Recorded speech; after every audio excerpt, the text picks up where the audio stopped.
So welcome now to everyone from Stockholm. And this is the last day of the first week. We have two talks.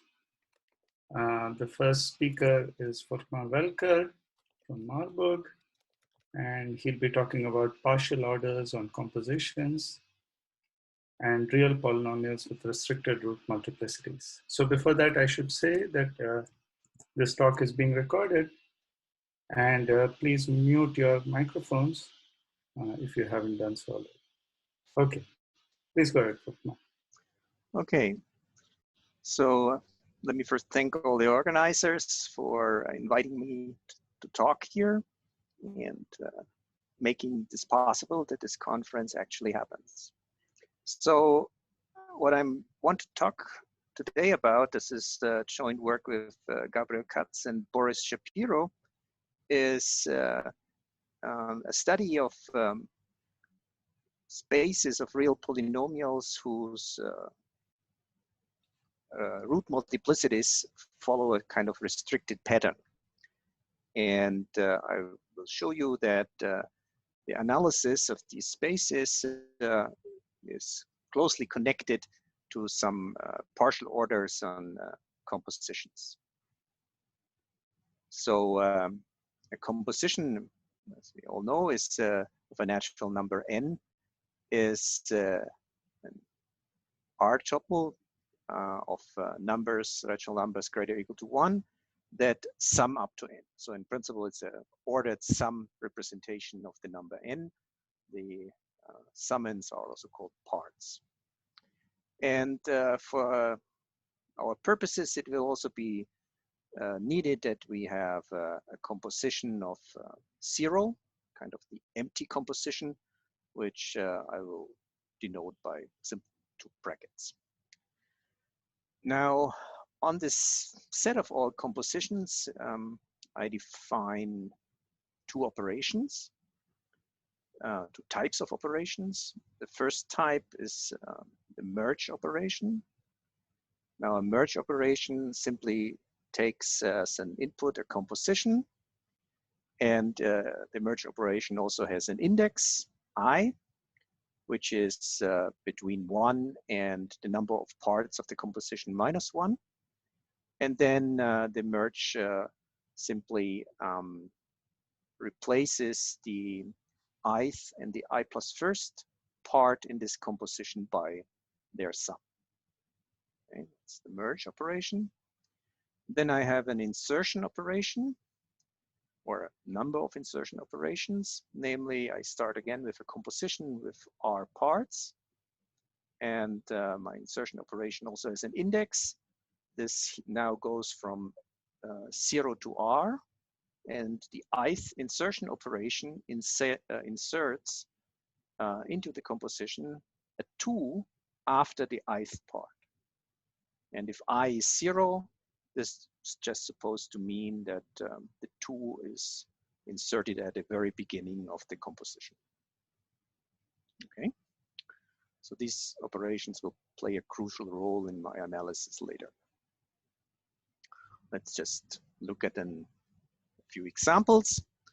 So here we have a few compositions, and the red arrows denote that a composition above arises from one below by an insertion operation, and a blue arrow means that it arises from a merge operation.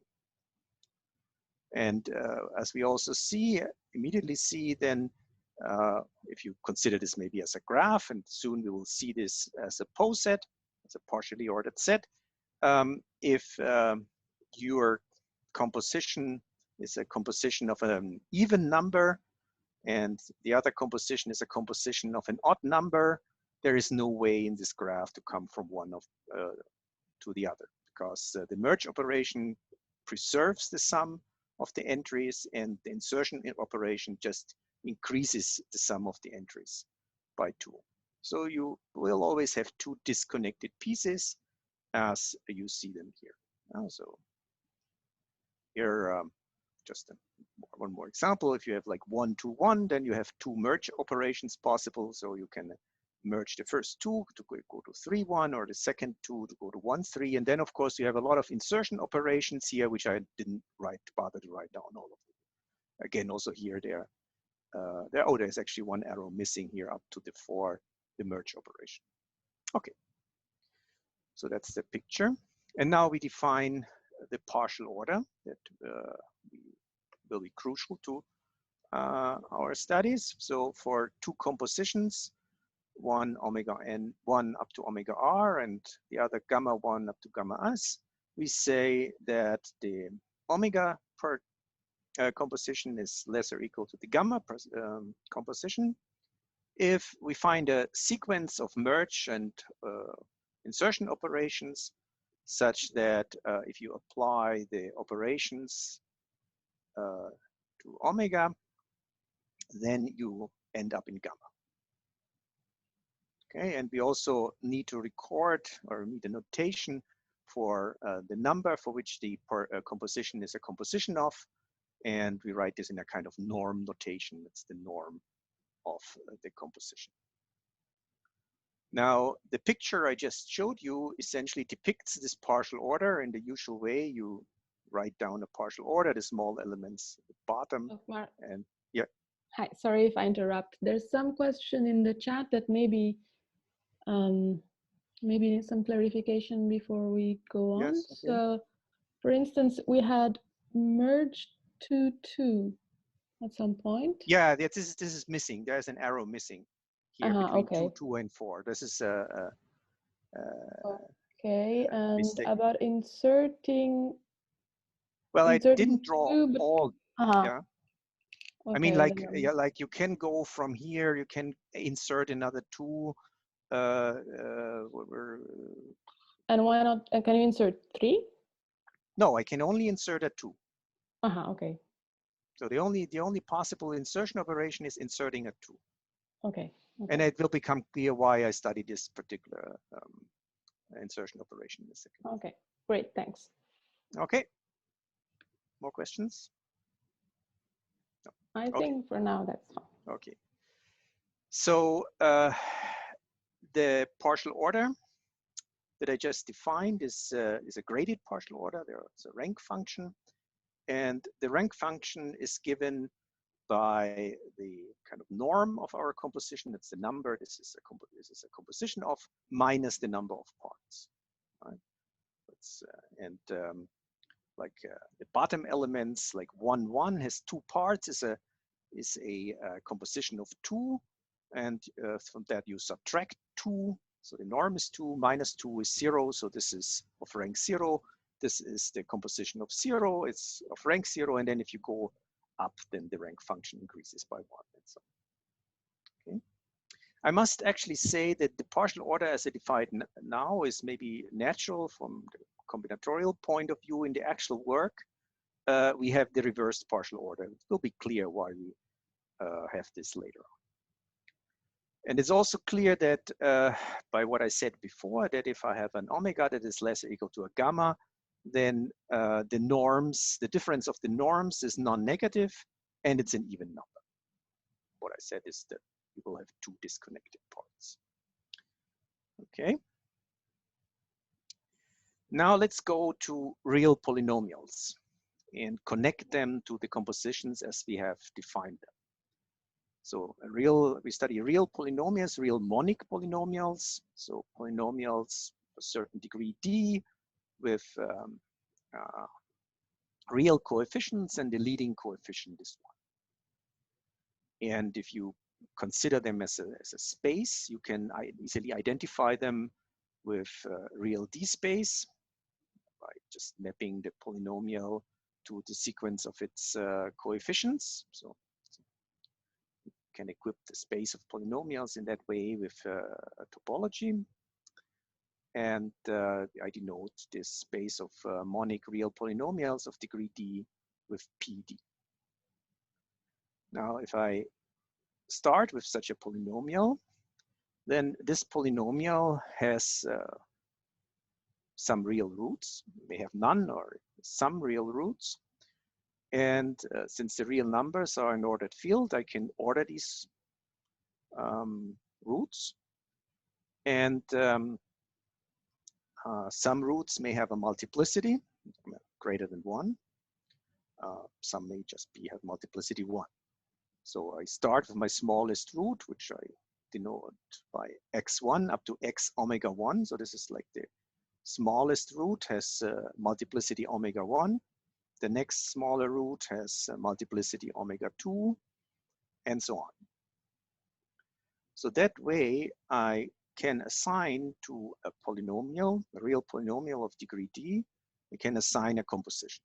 Just count the root multiplicities from the smallest real root to the largest real root.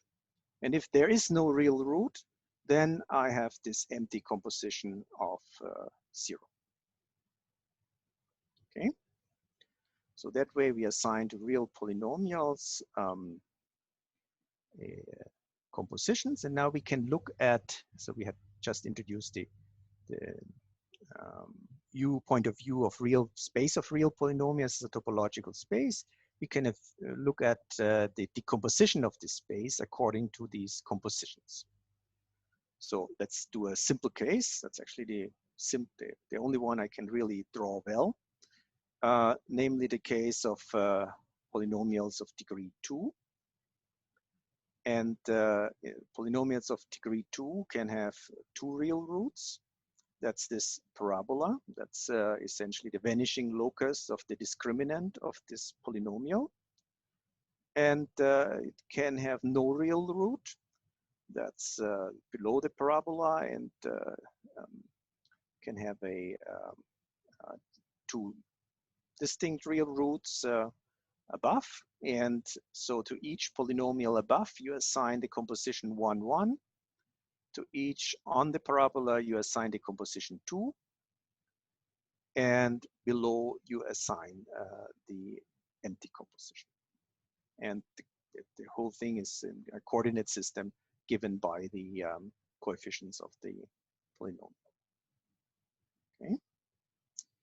Now, we, as I already indicated, we collect now polynomials according to the compositions we have assigned to.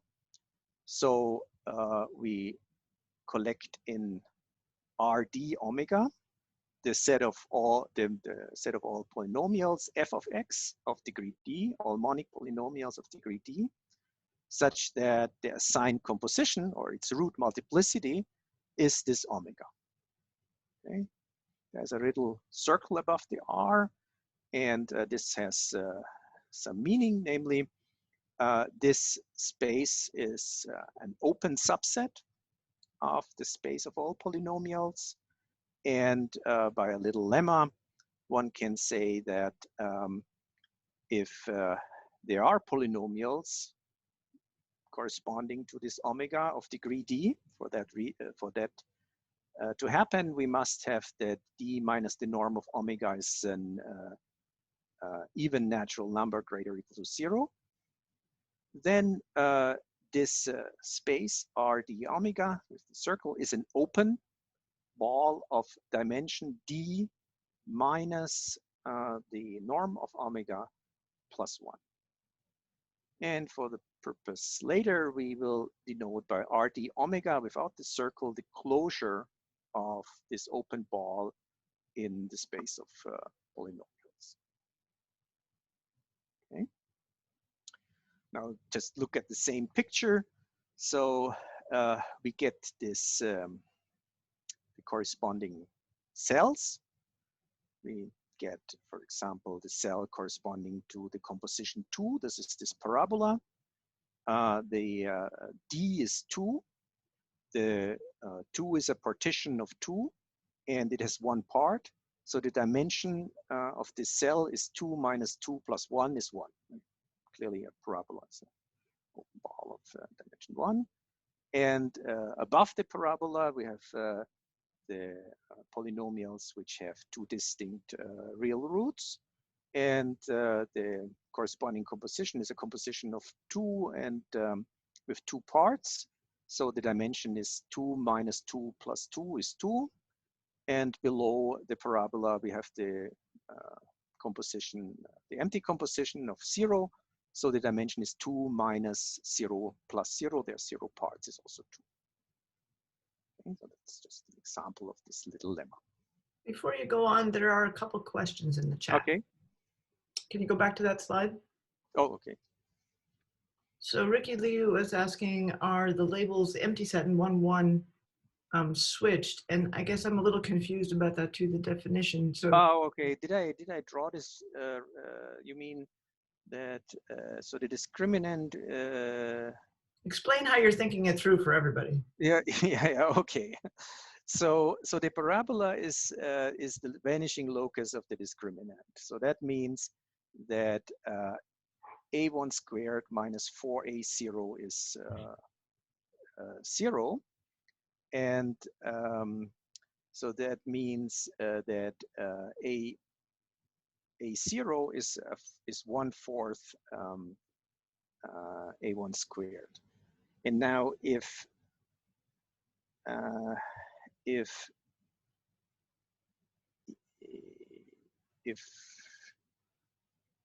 we are actually at an a1 that is larger, then we are actually having a negative discriminant. That's right. And therefore we have no real roots. So I actually interchange the two. I'm sorry, yes.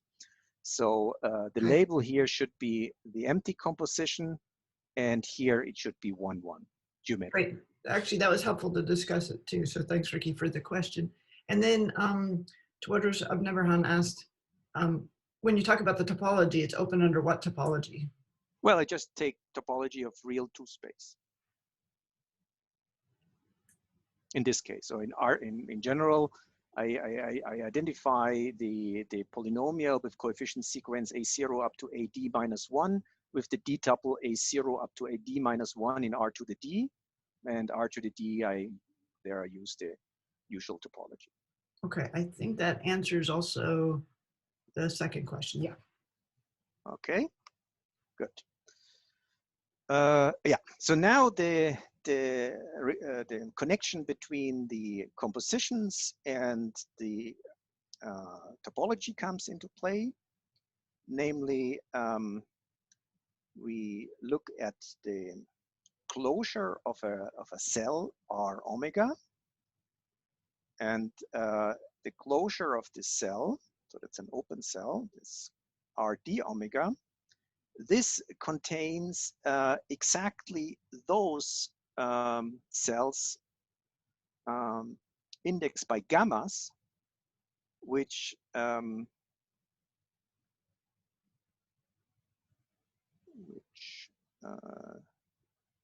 did I get this also wrong? Which are actually, yeah, I also got this wrong.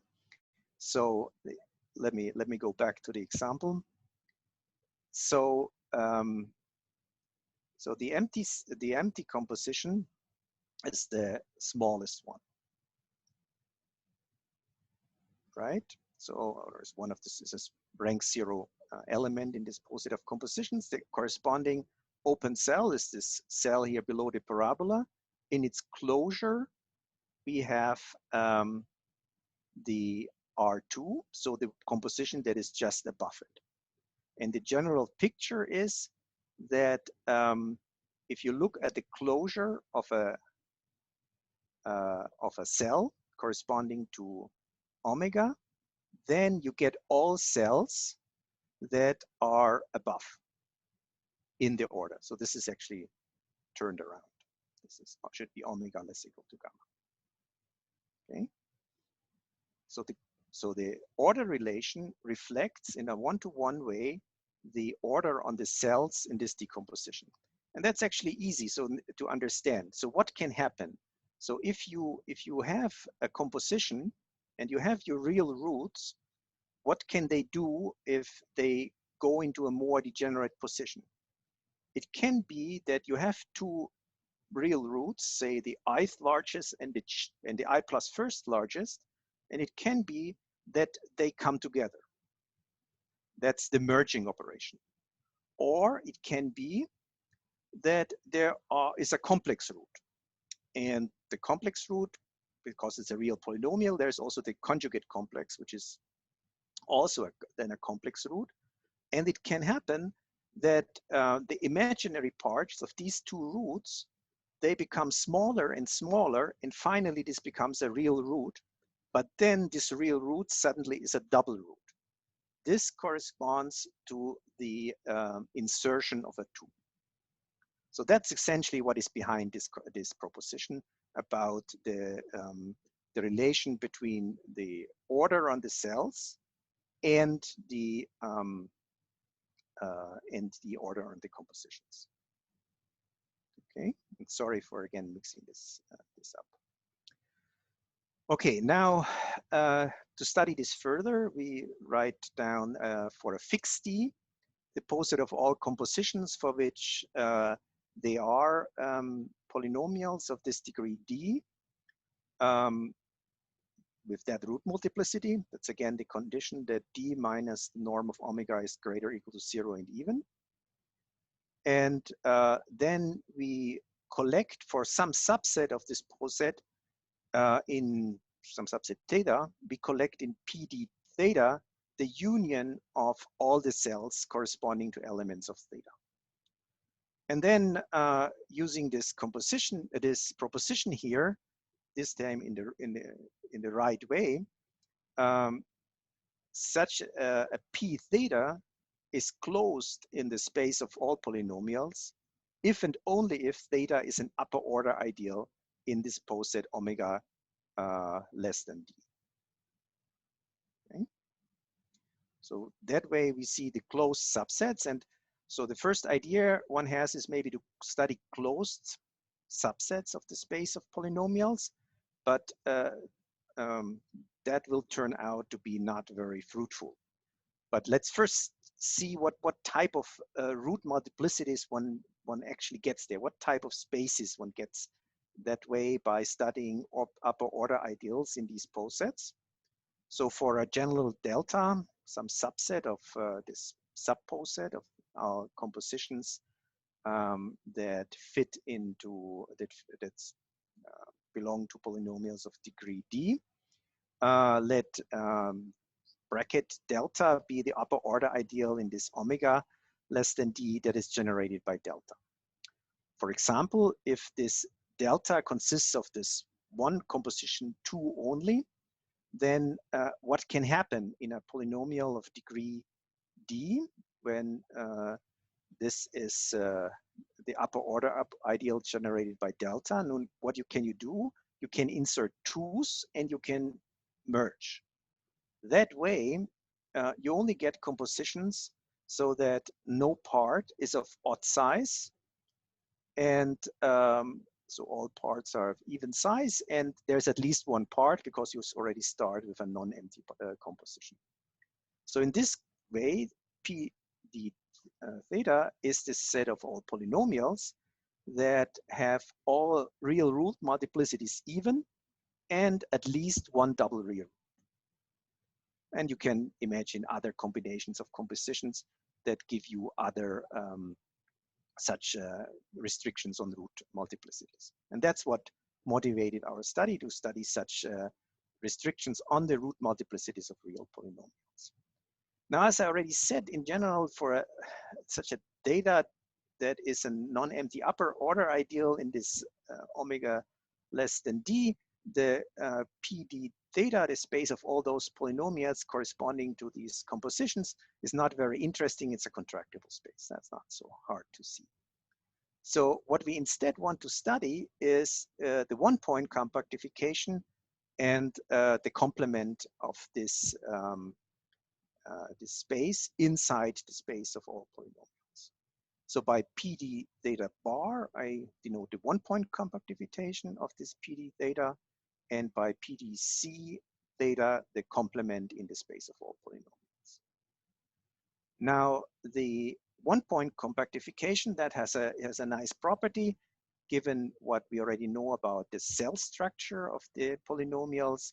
This is has the structure of a CW complex, and the phase poset, so the order poset on the cells is the ordered dual of the theta as a subposet of omega less than d, plus an artificial top element adjoint. Okay, and this top element corresponds to the point at infinity, and in the order dual, this is the smallest cell. So, for example, here in this picture, now I don't have any orientation anymore on upper and lower part of the parabola, so I cannot make anything wrong. So here we have the one-point compactification of R2, which is an S2, and inside that we have the compactification of the one cell corresponding to the polynomials with a double root, and here the compactifications of the other two cells. And the order on the cells is that so the smallest cell is the cell corresponding to the point at infinity, corresponding to the top element in the poset, and then below that, above that, as in the cell structure, is this one-point compactification of the parabola corresponding to the composition 2, and then you have the two-dimensional cells. Okay. Now, what we want to study is the homology of this one-point compactification, and the crucial theorem for that is that we want to study that we can describe the cellular differential of this CW complex. For sake of a convenient notation, from now on, instead of writing cells, I write the compositions only.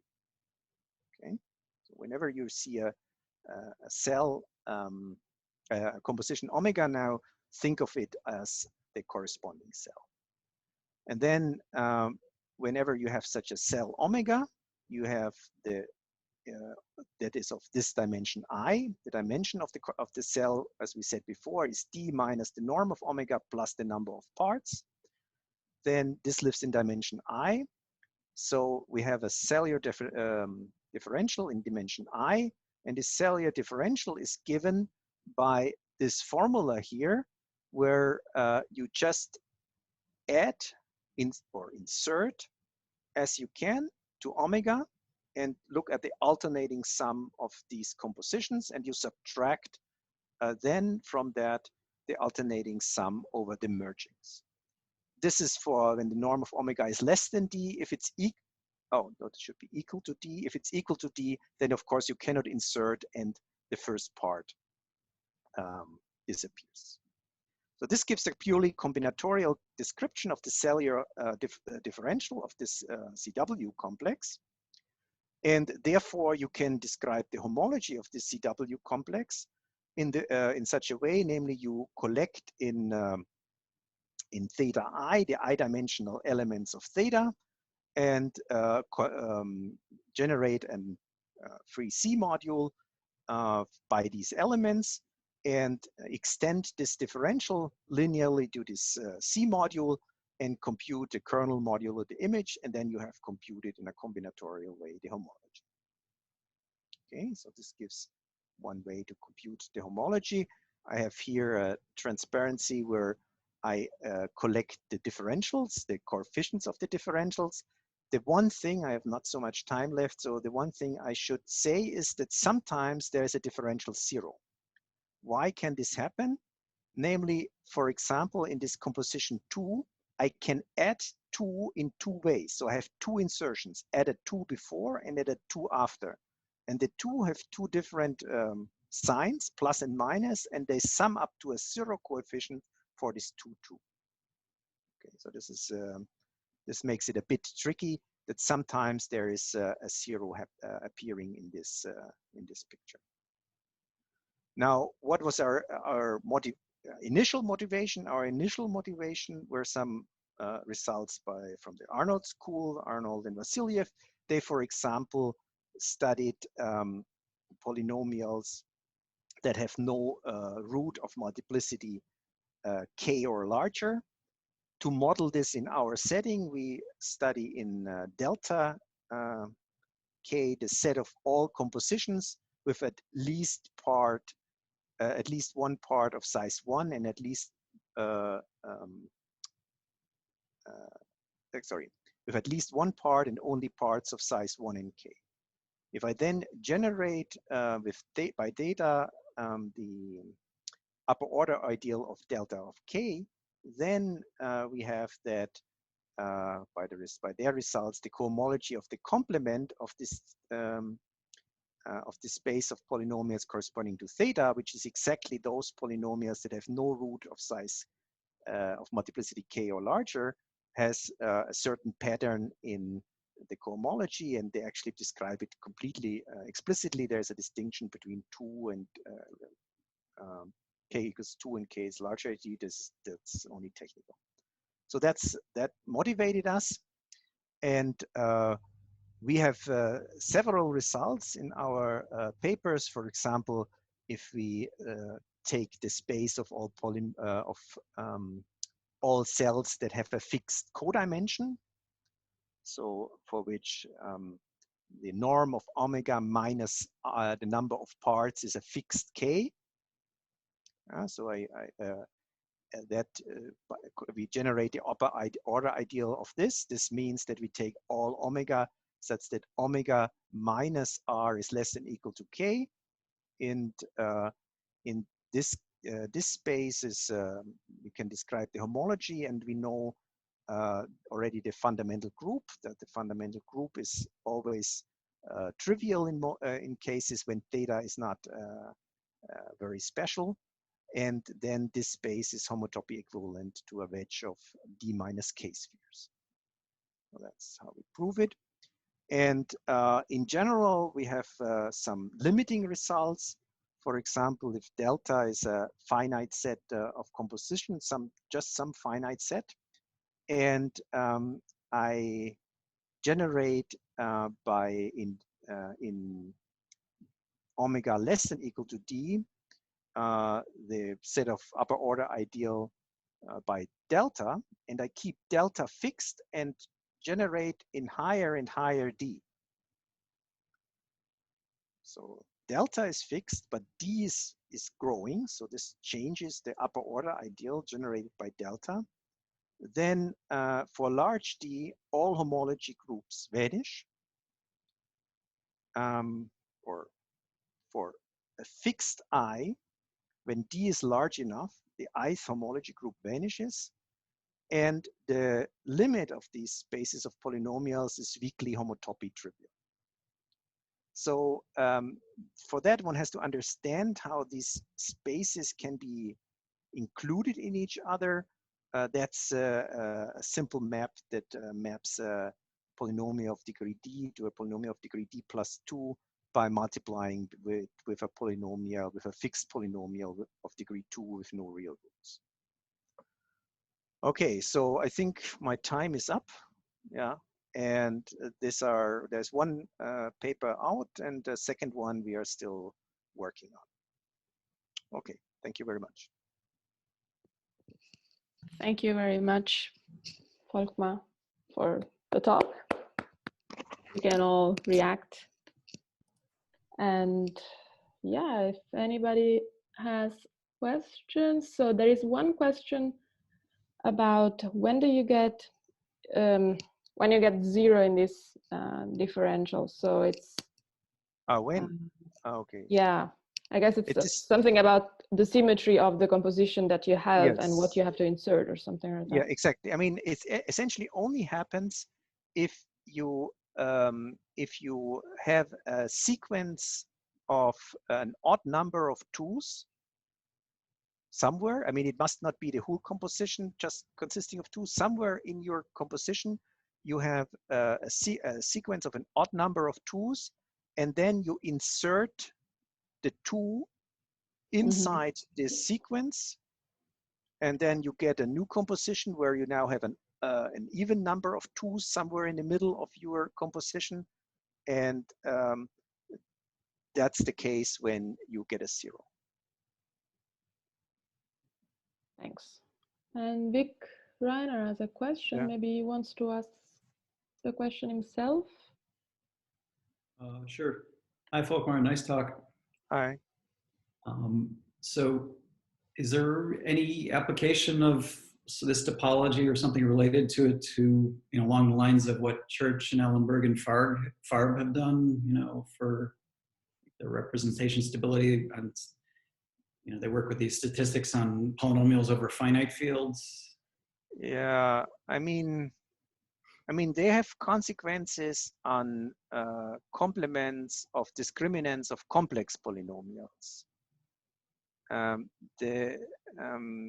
then they have these relations to the finite field, which I don't know, is now explained through relations with étale homology or something like that. But real polynomials, that's a bit different. I mean, so as I said, they have a relation between their stability and spaces of complex polynomials with certain root multiplicities. And for that, what they essentially do is, like the case of the complement of the discriminant, they take the ordered set, so an ordered set of roots, of distinct roots, so n distinct points in complex n space, and then they map it to the polynomial with exactly those roots. Okay, and the set of complex number n tuples of complex numbers with which are with no two roots equal, that's a complement of a hyperplane arrangement and therefore fits in their theory. Now, for real polynomials, the situation is a bit different, because first you must look at n tuples of complex numbers that actually define a real polynomial. Okay, so this is already a subspace arrangement, a linear subspace arrangement. And then inside that, you have those tuples that have a certain multiplicity pattern. And then you need a stability result for the complement of one subspace one subspace arrangement inside the other. And that's actually not existing. There's a student of mine has looked at that, and there are counterexamples. So there's no such stability, at least not in their sense. I don't know, maybe there's some other stability, but not in their sense. Vic, is that? Okay, and there's one last question about why inserting the two. I think you were telling us about the fact that it should come from these the two complex roots. Exactly, right? I mean, so the operations on the compositions are supposed to model the degeneration of roots of real polynomials. And as I said before, there are two types of degenerations. So it can be that two real roots come together, and then their multiplicities add up. That's a merge operation. Or you have a complex root, which then comes with the conjugate complex root. And these two roots jointly approach the real line. And then they come together, and at that point, they are a double root and therefore create a two in the composition. Great, thanks. Okay, so if there are no further questions, many thanks again for your talk. Okay. And I think, I don't know, Arvin, maybe we resume in a few minutes. Yeah, so let's Thanks thank Volkmar again.